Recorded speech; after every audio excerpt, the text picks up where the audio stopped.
It's another spring camp edition of the Pittsburgh Sports Now Football Pulse, and today we are raising the question of, should Pitt be concerned about the lack of running back numbers working out at camp right now? Welcome in, everybody. I'm Nathan Bryson, your Pitt football beat writer over on PittsburghSportsNow.com. We had a full day of coverage down on the south side with a lot of interesting notes from practice number 11 as Pitt prepares for their third scrimmage of camp, their final close scrimmage before the Blue Gold Spring game next Saturday on April 12th.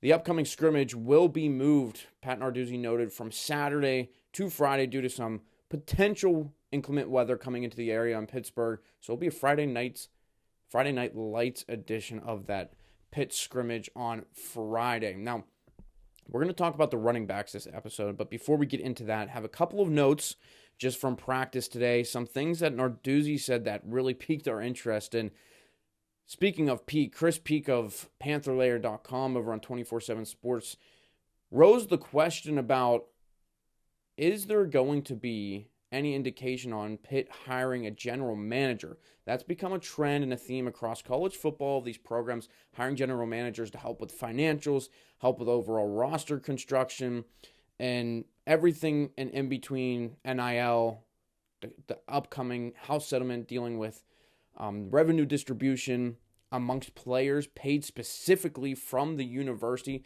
That settlement coming up on April 7th next week. So we'll talk a little bit more about that. But Narduzzi said Doug Whaley, former Pitt grad, Upper St. Clair native, is the acting general manager. And Narduzzi said he's been there for a few years now. Now that kind of shocked a little bit of everyone. In Pittsburgh Sports Now, we reported a couple of weeks ago, back in February, that basically Whaley was already the de facto general manager for Pitt already, but wasn't anything announced, was never publicly acknowledged. Now he is part of Alliance 412, the Pitt Football NIL Collective, the Pitt Athletics NIL Collective, but doesn't mean he was necessarily working within the Pitt Athletic Department. Well, Pat Narduzzi basically said, yeah, he is working within the Pitt Athletics Department. So nothing ever was public about that, but Narduzzi stated that today, and was something very interesting. We reported on it a little bit more on our website, so go check out that. Now, in terms of what happened on the field today in practice number 11, as things continue to move along, the one thing that Narduzzi talked about that was another thing that stood out to us, at least me personally, was they're thinking about, on their third down packages, implementing a fourth linebacker. Typically, the Delta package, you see an extra safety come in. A lot of times last year was Cruz Brookins. The year before that, different players from the secondary getting involved. Typically like a nickel cornerback type guy that they bring in. But now, Narduzzi said with the athleticism and with the guys they have at the linebacker position, specifically Jeremiah Marcelin, to get him on the field, they're going to probably start bringing in a fourth linebacker now instead of a extra DB, which is interesting because Narduzzi talked about, they used to do that. Years past, they used to bring in another linebacker, but they haven't had as much talent or athleticism to bring in an extra linebacker, whereas Kyle Lewis, he can play pretty much everywhere on the field. He can get into coverage. Well, Jeremiah Marcelin, they feel the same way, and they can bring him in on third down coverage. So that was an interesting note that Narduzzi had talked about quickly over in his press conference today from spring camp. Another thing he talked about was adding an extra offensive lineman into the play. We didn't see that a ton last year in K-Bell's offense, bringing a jumbo package, which the run game at times struggled last year, and I think they didn't put enough emphasis on it where they put in extra poundage on the offensive line. But now they have the opportunity because they're probably the healthiest this offensive line's been in a while. They have the depth as well. We've talked about it a lot, just how important this area was for Pitt football. It was an area of need in the transfer portal. They picked up 3 guys in Jeff Piercy, Keith Govea, and then Kendall Stanley at tackle as well. And with everyone healthy, this could be a very solid unit for Pitt. It could potentially even be a strength. Now, that's a pretty far reach to say just yet, and I've already said it, but with the depth that they have, could they be? And they were talking about bringing in that 6th offensive lineman jumbo package, something we didn't really see last year.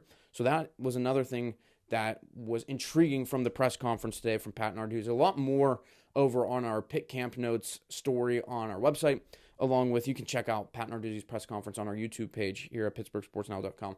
But today, the focus in terms of positional units that I was looking at was the running back unit. And a question sort of popped into my mind as I'm standing there on the south side, indoors at the UMPMC Rooney Sports Complex, watching this unit. There were only 3 guys taking reps during drills today. Joel Goff, Ja'Kirian Turner, and Justin Cook. And Justin Cook, he came into this Pitt program as a transfer from East Stroudsburg, down a level of division of NCAA football. He came in as a wide receiver, and immediately they moved him over into the running back room because of already the lack of numbers that they had. And that including Derek Davis. He's been hurt. He got hurt, if you guys remember, in the Boston College game. He hasn't returned yet. He's expected to miss the entirety of spring. And so that also begs the question about where will his recovery be come fall camp? Is he going to be ready to get back into the fold and be working around full time in this running back unit? Che Wabuka, we talked about. He's no longer with the program. He's still at Pitt, but not with the football program anymore. And then Caleb Williams, a walk-on running back. I haven't been able to see him too much, if at all, during spring camp. So not sure what the story is on him. I'll hold off really on talking too much about him, but also he's a walk-on, so probably wasn't going to be much of a factor in the run game anyways, but still, that's a body, that's a number to have. And then Desmond Reed, he's been at practice, but he's been working off to the side and talking with some people down there. That also brought up the thought of, hey, they just had another physical, full live period of scrimmage on last Saturday. Almost every time he gets into contact football, he comes out banged up. Is that going to be a big concern for Pitt this year? That's something that Reed is looking to improve on this year. Play every single game. Play as much as he can. Because there was a lot of times he was banged up. And he's a small guy. We know that. He's 5'8", 175 pounds. And he takes on a lot of contact just because of how much he runs the ball and how far he gets into the defense as well. He's not, maybe just stopped at the offensive line. But he's full speed taking on contact a lot of the times. And he's also catching the ball out of the backfield. He gets used in a lot of different areas, which this running back unit does, and we'll talk about that in a second. But right now, it's Goff, Cook, and Turner working out in the unit. So today, we're watching, and there's quarterback David Lynch has to take a rep as a running back. There's a staffer, a Pitt staffer, a younger guy that had to take a rep and stepped in there. So very interesting right now where they are in camp.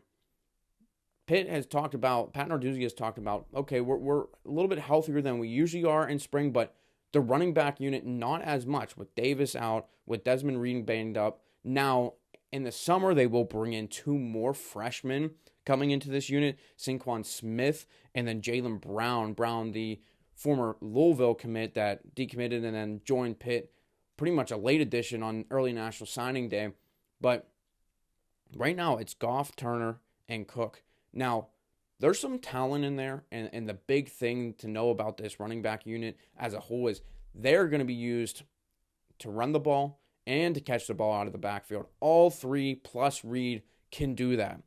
Goff, we saw it already, had 53. He had more receiving yards last year than he did rushing yards. He had 53 receiving yards, 46 rushing yards, and only 3 games played. Did preserve his red shirt. He missed a majority of the season with a hand injury, but once he got in there, he showed some glimpses. He looked pretty good at times, but he is a smaller guy as well. You worry about that accumulating. If Reed gets banged up and he's out, then Goff is in there and he's a smaller guy and he gets banged up. Turner's not much bigger either. He gets banged up, and Turner, there's been a lot of praise, a lot of hype around Turner, and he's been one of the better players in camp so far for a freshman. Number 25, he's a 5'9", 175 pounder, and he looks all of it. He's lean. He's got some elusive speed to him. He can make some people miss, and Cade Bell likes him. A lot of the staff likes him. So that'll be a guy that probably could see the field before, of course, Smith and Brown when they come onto campus in the summer. But who knows when Derek Davis comes back? Where is Derek Davis going to slot in this running back unit? Because Narduzzi has talked about Joel Goff being running back 2 right now behind Desmond Reed. Then you would think it's a battle between Justin Cook and Ja'Kirian Turner. And Cook, not necessarily a running back. He stands at 5'10", 180 pounds. So not super big either. So there's a lot of question marks surrounding that. What happens if this unit gets banged up? Last year entering the season, running back possibly could have been a strength. And nobody knew what Desmond Reed was able to do. And he came in and took off immediately, earning All-American accolades, of course, as an all-purpose player. But last year, they started the season. Daniel Carter, Rodney Hammond, before he was ineligible, then came back, then just sat out the rest of the season after a couple games of being eligible. Carter, Hammond, Desmond Reed, Montrevious Lloyd, who transferred out, Joels Goff, Caleb Williams, and Derek Davis Jr. So 7 guys in that unit. Now, if Pitt gets everyone back and everyone's healthy, and Wabuko, once he moved over to running back, guy that forgot about, also made that jump just like Justin Cook. So that's 8 guys. Now, when Smith and Jaylen Brown come in, that'll be 8 guys as well. But what happens if the injuries start to rack up? Very, very interesting question. Intriguing to see what happens here. Intriguing to see what this unit looks like next Tuesday. How many guys are back in there? Is Reed back working full-time with the unit? Or is he off to the side still nursing maybe a little bit of some bumps and bruises? It's still all to be seen right now with this Pitt running back unit. Desmond Reed, obviously a ton of talent. And some of these other guys do have that as well. But it's a lot of potential that's untapped. Goff is still redshirt freshman. Turner and Cook are younger guys as well. Or Cook's a senior, but young in this offense, young in Division I level of play. So we'll see what happens with this running back unit moving forward. But that's going to do it for this episode of the Pittsburgh Sports Now Football Pulse. Be sure to go check out all of our content the rest of the way through spring camp over on the website, pittsburghsportsnow.com.